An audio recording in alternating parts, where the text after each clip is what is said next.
The story of Daniel, the whole book, is full of iconic stories, right? You got Daniel in the lion's den. It's a classic. It was one of my favorites growing up. You got Shadrach, Meshach, and Abednego in the fiery furnace, which is an amazing story. You have the mysterious hand writing on the wall, which our culture's turned into a cliche, right? You hear the phrase, seeing the writing on the wall. That's actually from the book of Daniel. So there's all kinds of crazy, intriguing, deep stories in the book of Daniel, and we're going to hit all of those. But I had this brilliant plan for this series. Brilliant plan for this series. And you ever notice how sometimes when you read the Bible, you can read the same thing, but if you yourself as a person are in a different place, you see different things, like God shows you different things depending on where you're at. Well, I have had that experience here, and what was going to be the sermon this week is actually going to be next week, and I noticed something in the story. That we usually overlook in the story of Daniel. Yes, Lord?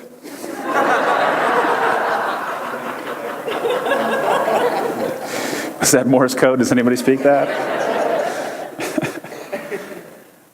The story of Daniel, so, it's like like I said, a chock full of crazy stories book, but the story of Daniel actually starts off in tragedy. The first three verses, just the first three verses of this book, Daniel's life gets completely turned upside down.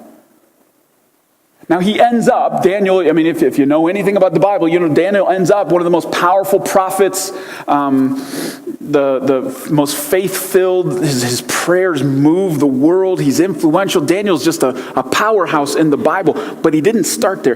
Daniel started off in pain. He started off in pain. And we can see it right here in Daniel chapter 1, starting literally in verse 1. During the third year of King Jehoiakim's reign in Judah, King Nebuchadnezzar of Babylon came to Jerusalem and besieged it. Verse 2 starts off ugly. The Lord gave him, Nebuchadnezzar, the victory over Jehoiakim of Judah, and permitted him to take some of the sacred objects from the temple of God. So Nebuchadnezzar took them back to the land of Babylonia and placed them in the treasure house of his God. So the first thing we see here in the book of Daniel is that Daniel's home country, his home city, is conquered and destroyed. King Nebuchadnezzar has come and Jerusalem has fallen. And at this time, just so you have a mental picture in your mind, Daniel's like around the age of a teenager, somewhere in there. In order to really understand this, I've told you guys this before, for me, the Bible really comes alive when you try to put yourself in the shoes of the person who's experiencing this. Imagine what it would have felt like to be Daniel at this place. Just imagine hearing the news that Washington, D.C. had fallen. The amount of uncertainty and insecurity that would come with knowing that the capital city of your country was destroyed. But it was more than that for Daniel, because Jerusalem wasn't just the capital city of his country. Jerusalem was home. He was there. He saw the arrows flying. He heard the screams and the cries. He watched the swords flash. Daniel experienced this all in the first two verses of his story. For Daniel, Jerusalem was home, and his home is destroyed. And even more than that, likely his parents are killed, or he never really sees them again. He's permanently separated. So one way or another, life as Daniel knew it would never be the same after just the first two verses of the book. And then in verse 3, then the king ordered Ashpenaz, his chief of staff, to bring to the palace some of the young men of Judah's royal family and other noble families who had been brought from Babylon as captives. So there's this weird disconnect between verse 2 and verse 3, because in verse 2 you're in Jerusalem and it's burning to the ground, and then verse 3 you're in Babylon already. And the king is asking for some young men. So not only is Daniel's hometown destroyed, his nation that he loves conquered, his family probably killed, he's also taken captive by the Babylonians, led away from his home by a hostile army. Somewhere between verse 2 and verse 3, Daniel made the long walk to Babylon.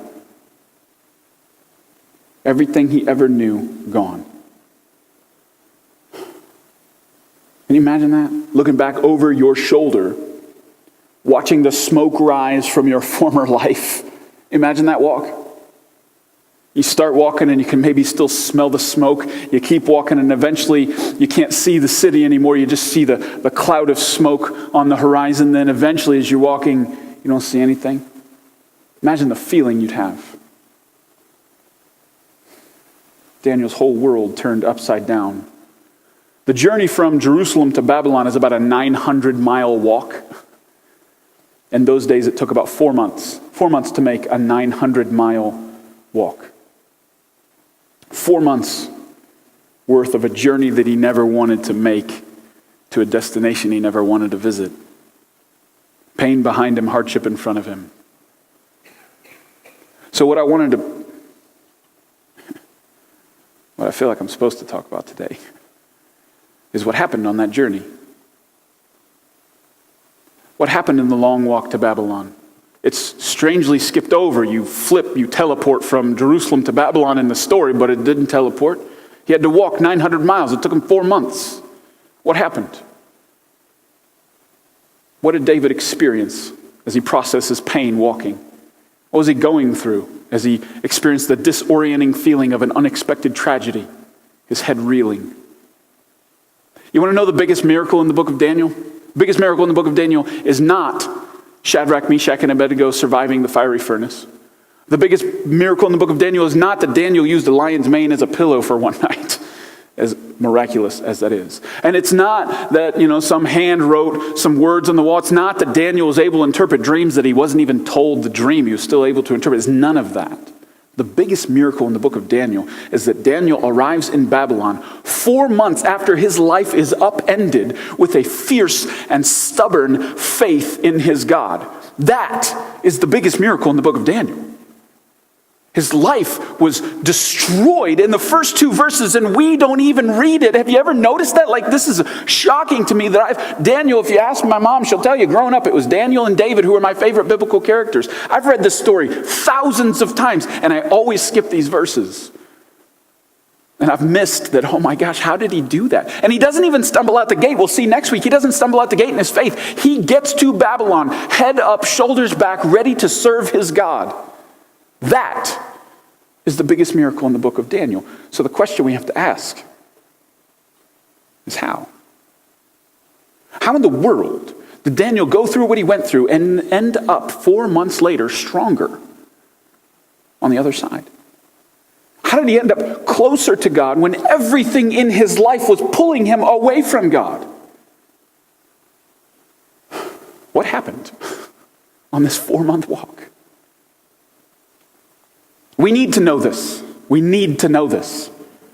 Jesus said, it's not if trouble will come in your life, it's when. You're going to experience pain. You're going to experience tragedy in your life. So we need to know what in the world Daniel did on this 4-month walk. Because you're going to experience tragedy. You're going to experience pain. You're going to experience the kind of things that will kind of put you at a point of decision where you can either press into God or push away. So how can we end up like Daniel? So what I want to do is I want to preach on, it's breaking the rules, but I want to preach on the verse that's between these 2 verses, the verse between 2 and 3. So the thing that should be there, this 900-mile walk, one step at a time. What happened to Daniel? Now, I don't have time to go through the entire grieving process with you here. Many of you know that already. You know it more than you want to know it. But grief kind of comes in waves, if you've experienced it before. It doesn't hit you all at once, thank God, but it hits and then it subsides, and then you feel okay, and then you strangely feel guilty for being okay, and then another wave comes, and it's kind of like being in an ocean of pain. Sometimes your head's above water, and then other times it's really choppy, and you feel like you can barely get a breath. And I imagine this is what Daniel's experiencing as he's walking. He probably cried till he didn't have tears left. But at some point in this journey, Daniel starts to pray. And I can safely assume this because Daniel ends up one of the giants of prayer in the Bible. His prayers like move stuff. When Daniel prays, like the world starts to rearrange because this dude is a giant of prayer. So at some point in this 900-mile journey, I don't know what mile marker he started, but somewhere along there he started praying. And just so you know, I don't think when he started praying, I don't think it was one of those King James prayers. You know how we do that sometimes where we can't, dear Lord, thou art great. Like, no. That was not Daniel's prayer. I think Daniel prayed like a really raw, a really emotional, probably filled with some like Hebrew cuss words. I don't know what they are, but I bet they were there. You know what I'm saying? Like Daniel, like he didn't pray it here. He prayed it here and maybe even lower, like from the gut. You know what I mean? Like there's a different level of prayer when you're in that place. And I imagine he like lock horns with God, if you know what I mean. Like you can't, if you really want to pray, if you don't just want to say stuff, in the general direction of heaven, if you really want to pray when you're in pain, you kind of have to like engage God a little bit. And struggle with God. And I think in that struggle, some haunting questions emerge in pain. Because let me give you some premises here. If you believe that God is all powerful, and if you believe that God knows everything, then when tragedy strikes, you eventually get to a question. Where was God? He's walking to Babylon. Back to Jerusalem. Where was God? Did you not see Babylon coming, God? Where was he? Did you not hear the army? Did you not see the arrows sailing over the wall? Did you not see your people killed? Did you not see the gates get broke down? Did you not see the swords flashing? Your people dead, your city conquered. Where were you? Anger. It's one of the stages of grief, right? Anger. Daniel had to have gotten angry. And this is where things get uncomfortable theologically, right? Because if you've ever experienced grief before, people are always usually they're trying to steer you away from that. Like, don't get angry. God wouldn't like that. But if you read the Bible, he actually doesn't mind. Because if you're Daniel, you have a couple of choices, right? You could get mad at Babylon. That's an easy one. Babylon's the one who did the thing, right? Or Nebuchadnezzar, he was the one who made the order. Get mad at him. But if you really, really believe that God is all-powerful and all-knowing, you know that your anger can't stop there. It has to keep going up. Nebuchadnezzar may be the most powerful person on earth, but he's not the most powerful being in existence. It has to keep going. The only place your anger can really land in tragedy, in pain, is in the throne room of heaven. Your anger has to go there. Daniel had to face the truth, an uncomfortable truth, that God allowed Jerusalem to fall. God allowed Jerusalem to fall. It was not that Nebuchadnezzar's God was more powerful than Israel's God and he won. It wasn't that God was off somewhere else, busy, came back and like, oh my gosh, Jerusalem, look at this. It wasn't that. It wasn't that God was running around up in heaven going, what do we do? What do we do? The Babylonians are here. It wasn't any of that. God sat on his throne in full control and allowed Jerusalem to fall. If you really believe in an all-powerful God, you believe that. And then the next question comes. It doesn't really come, it explodes. It demands to be asked. It's like a reflex. One word, maybe even less of a word, more of a growl. Why? Why? It almost feels vomited out. You can't help it. It just comes out of you. Why? Why, God? You could have moved. You could have moved. You could have stopped. You could have stepped off your throne. You could have cracked open the sky. You could have sent one angel to stop this army. You did it before. But you remained still and silent. God allowed this massive tragedy to befall Daniel. Why? That question sucks. Sucks. The reason it sucks is because you're never going to get a satisfying answer for that one. You're not. More than often than not, you won't get an answer at all. You won't get an answer at all. A question you almost can't help but ask never gets an answer. It just sucks. Tweet that.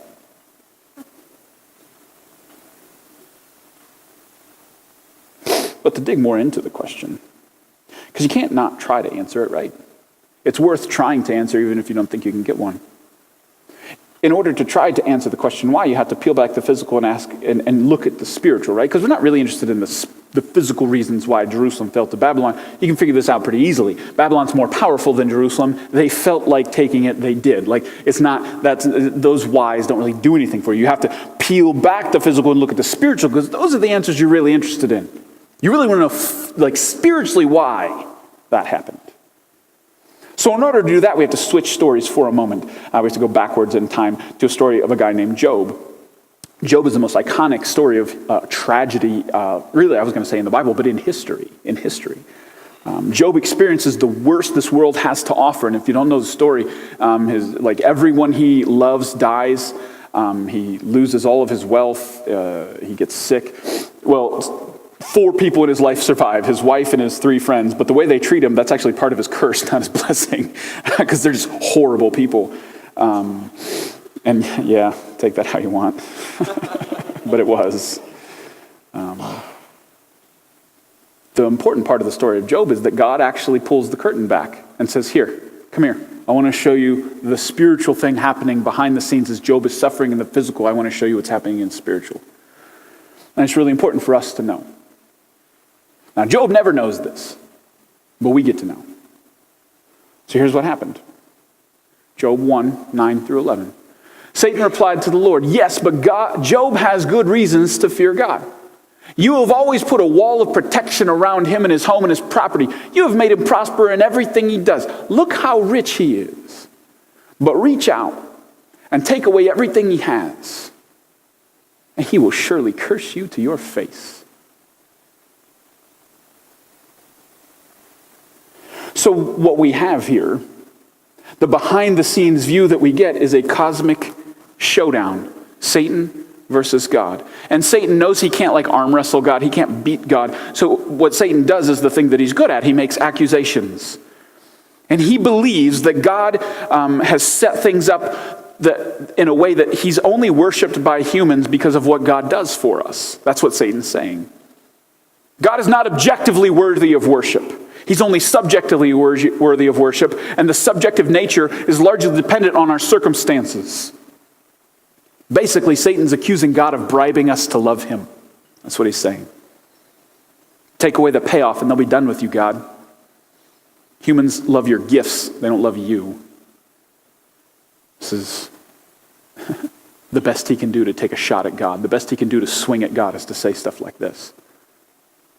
Take away your hedge of protection from around Job and he will be done with you. His faith in you is only worth as much as the stuff you've given him. Take away the stuff and the faith will go with it. Whew.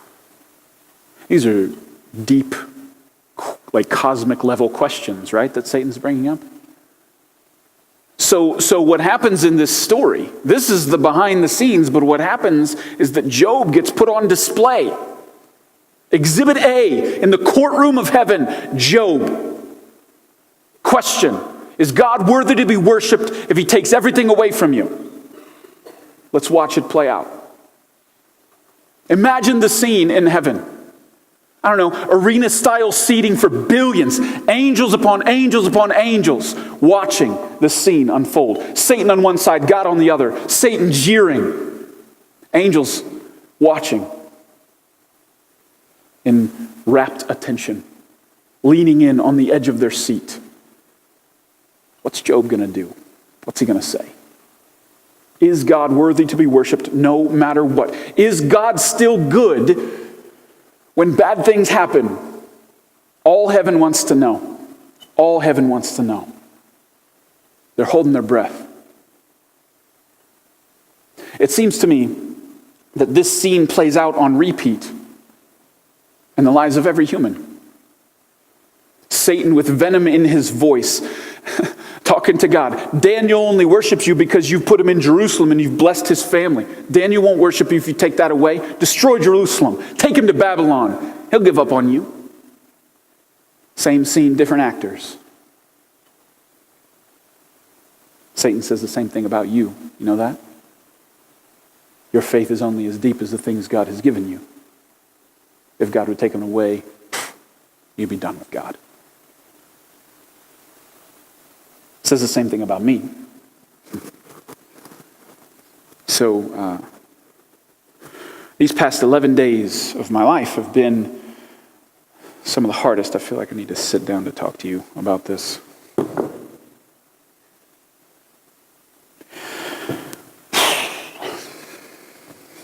I didn't test this chair beforehand at my break.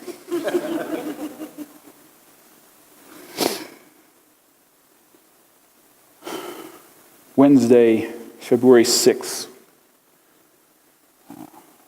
my wife, 16 weeks pregnant, went in for a routine checkup, and they said they could not find a heartbeat. 16 weeks. Stupid to do research about that, by the way. That far along in pregnancy, there is only a 0.5% chance of miscarriage. 0.5. 0.5. It's a hard number to swallow. So the next day we went to the hospital. Man, I don't even know if I can describe how surreal that was. We parked in the same parking deck that we parked to deliver our 3 kids. We walked down the same hallway, where off that hallway in 3 different rooms, our kids were born. It's been a really, I love that hallway. I've walked that hallway holding my wife's hand as she walked to try and get more dilated. Did. Walked that hallway and from through the door, hearing the muffled sounds of my 3 newborn children. I've skipped down that hallway to tell my parents the weight and length of their grandchildren. I love that hallway. Love that hallway. And we had to walk all the way down that hallway to the last room. And now I don't like that hallway as much. So when we got to the room, after that long walk, my wife asked for an ultrasound for, one reason was to be sure. But there was kind of another one. And before they started the process, what we really wanted, we didn't really care how. We just wanted them to find a heartbeat. I was praying that the nurses at the doctor's office the day before were stupid. I don't care, God. Do whatever you can do to make it so that this isn't real anymore. So they wheeled a stupid machine in, and I sat on an uncomfortable hospital couch. And I begged the God of the universe to move. Do your thing. This is your thing. Life. Step off your throne. Crack open the sky. And I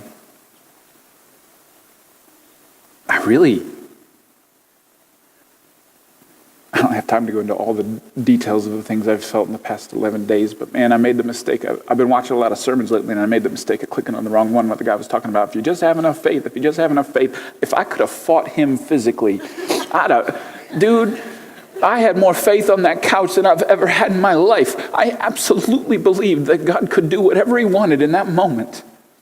And then I stared at that screen expectantly. And there was nothing. He said no. God said no.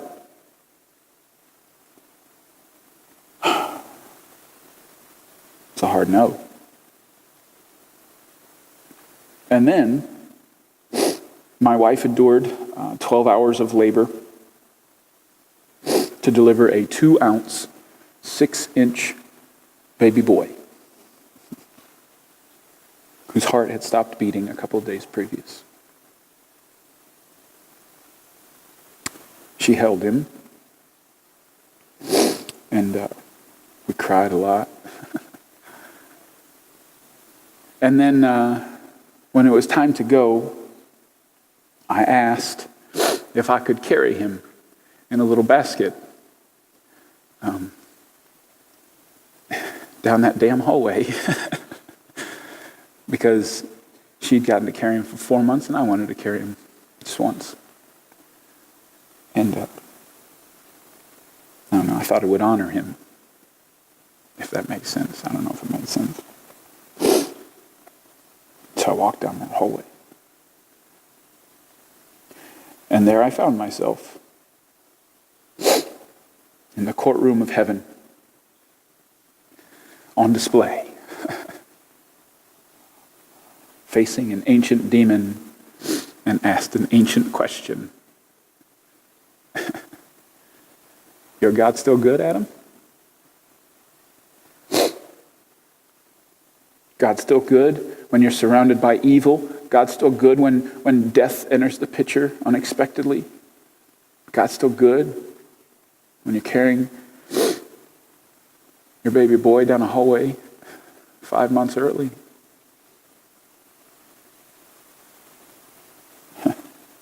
So,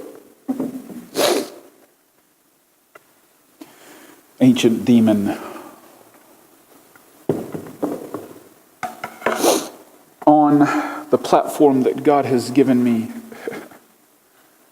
with tears in my eyes and pain in my heart, I will declare to you today that my God is still good. And see, I don't even know how you hear that, because it hurts me to think that somebody might think that's trite, like that's surface. But for me, saying that sentence is I think it means something. Deep down in my soul, I think that sentence, for me to be able to hold on to God and press into God in the midst of pain, in the midst of tragedy, I think it moves something in the spiritual realm. It's not just some sentence that gets out into the air and disappears. There's substance to it. That the words, my God is still good, do not just ring out in this room, but they ring out in heaven too. It's like a knife between Satan's ribs. I've never felt like fighting something more in my life in the past 11 days, and there's nothing satisfying to swing at. I'm trying to swing at Satan, so this is the best I can do. I asked God if I could get my hands on him. I know I'd lose, I still want to fight. But there is hardly a more powerful sentence you can say in your existence than my God is still good through tears. With that sentence, you push back darkness. With that sentence, you actually build God's kingdom here on this earth. It's an echo through the cosmos when you say that sentence. Because isn't the whole courtroom scene kind of a recreation of the very first temptation? If you look at it, we look at Adam and Eve as though they had some unique experience, but isn't this what Satan does to all of us? He was trying to convince Eve to question God's heart, wasn't he? God's not good. God told you not to eat that? God's not good. Don't trust God's heart. That's what he was saying to her. God doesn't have your best interests at heart. Don't trust him. And isn't that the same thing that God whispers to us in our pain? Don't trust him. If your God was good, why would he allow that? Don't trust him. Don't trust God's heart. And it's worse. It's worse than just trying to get us not to believe that there is a God. He's trying to get us to question the character of our God. He's trying to get us to question God's heart.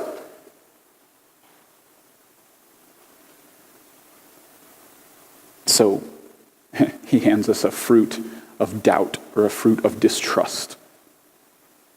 And says, eat it. And we have a choice. You'll be faced with it. Either you already have been faced with it or you're going to be faced with it. In tragedy, you have a choice. You can eat that fruit and start to doubt your God and not trust his heart and make the same mistake you've made. Or you can rebel against Satan. You can say no when he hands you that fruit. You can say, no, my God is still good. And in some small way, I believe that sentence, that denial, like you participate in the undoing of that first sin. You start to stitch back together what has been broken from the very beginning in this universe by choosing to trust God when things are dark.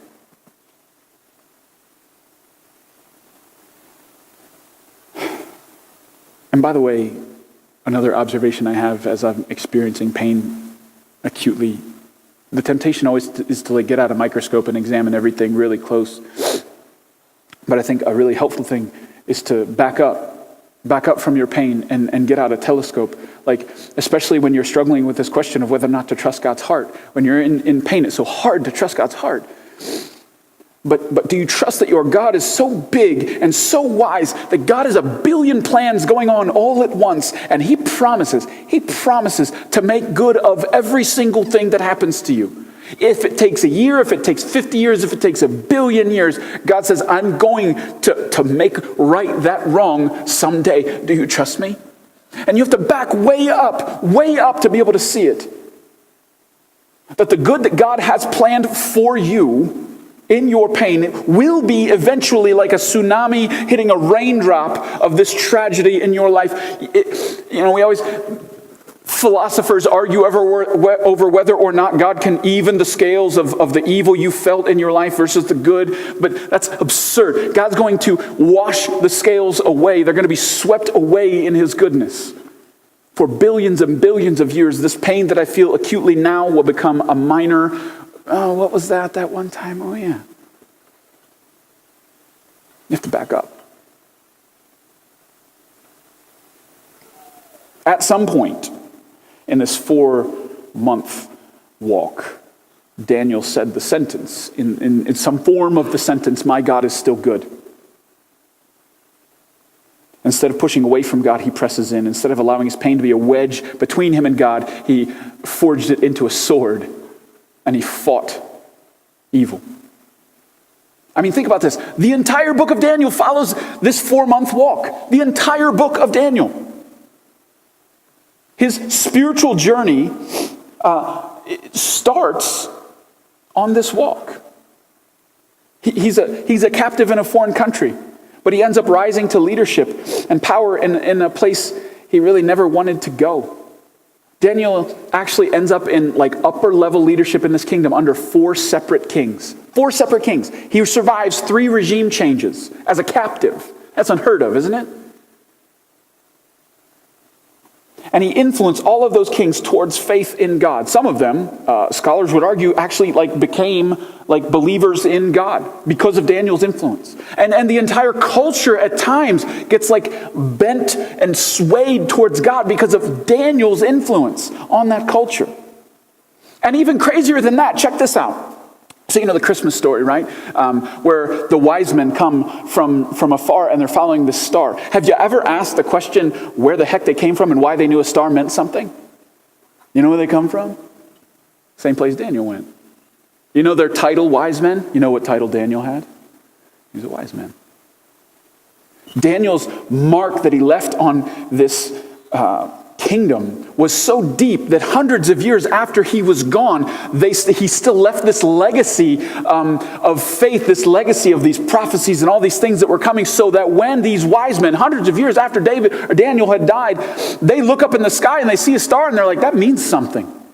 And they go back through their ancient scrolls and they're like, oh, this means something. There's something really big happening underneath that star. We got to go find it. And because of Daniel's influence on this culture, eventually these wise men hundreds of years later find Jesus. Literally, find Jesus.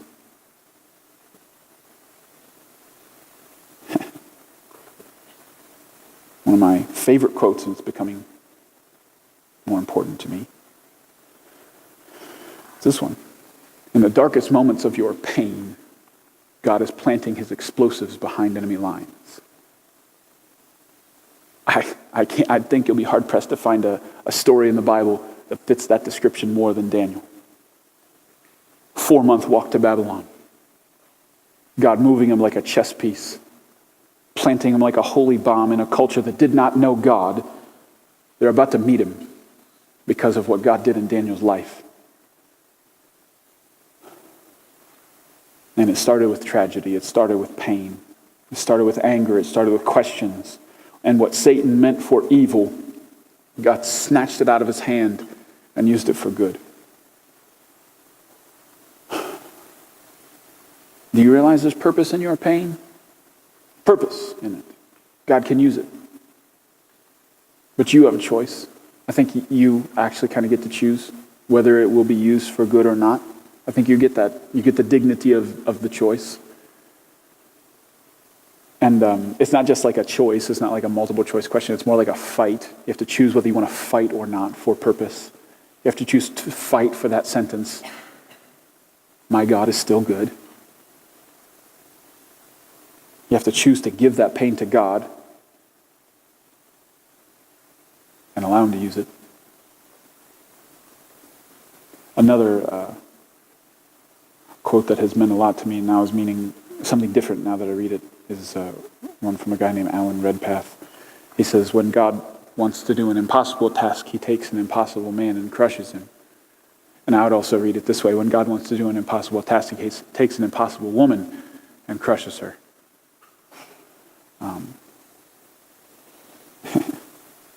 I know that God's going to use my wife. And it's, dang, I can't look at you. He's going to transform her into like a warrior princess through this. She's already a princess now. She's going to get the warrior part. And God's going to use this in her life to help other people with pain. Because she feels it on a deeper level than me. And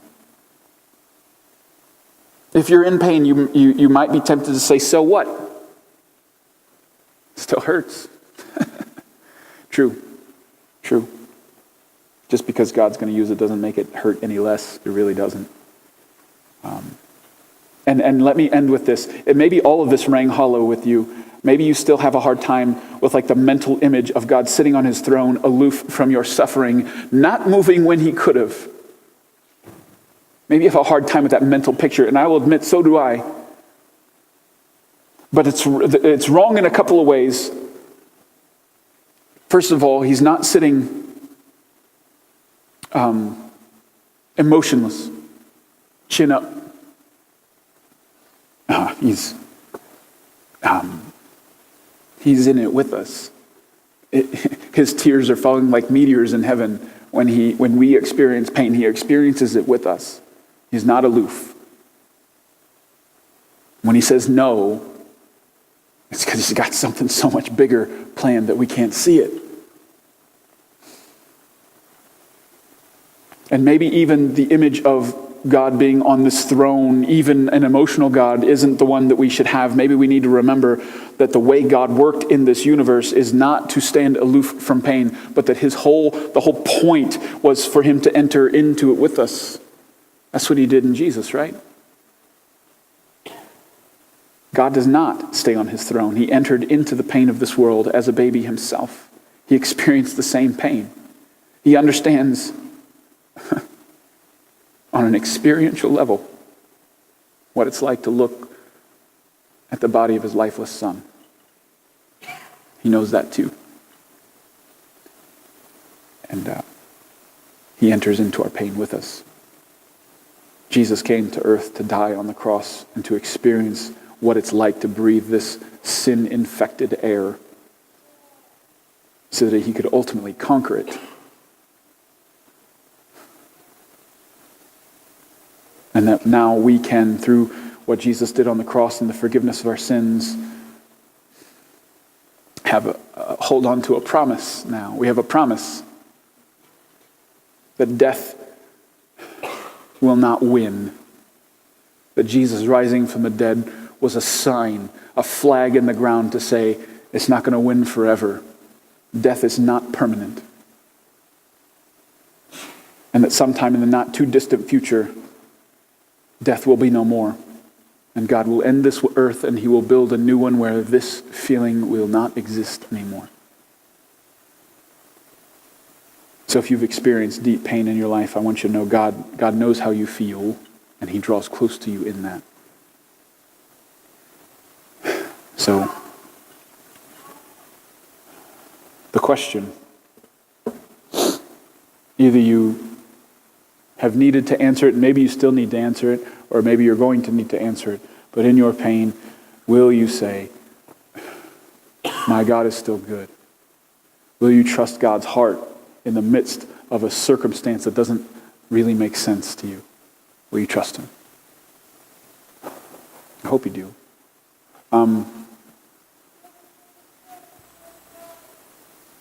Sorry, I could preach for like 3 days on this.